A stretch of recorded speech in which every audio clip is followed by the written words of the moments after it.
Korang prefer nipis ke tebal? Mestilah nak nipis. Motor senang hidup, throttle pun ringan, pickup ada marima. Jap. Ambil lah yang tebal, barulah boleh protect enjin kita. Tak overheat, boleh jalan jauh. Actually, semua bergantung pada jenis motor dan cara guna.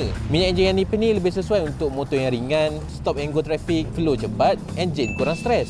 Minyak enjin tebal pula sesuai untuk aktiviti yang lasak macam touring, cuaca panas, bila nak jalan jauh. Tapi dengan Gulf, pilihan nipis atau tebal, enjin tetap terjaga.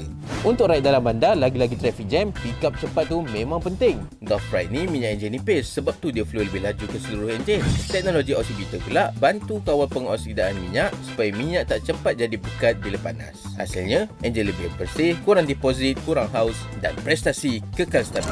So, ride lebih senyap dan perlindungan pun lebih optimum. Hati happy, enjin pun happy.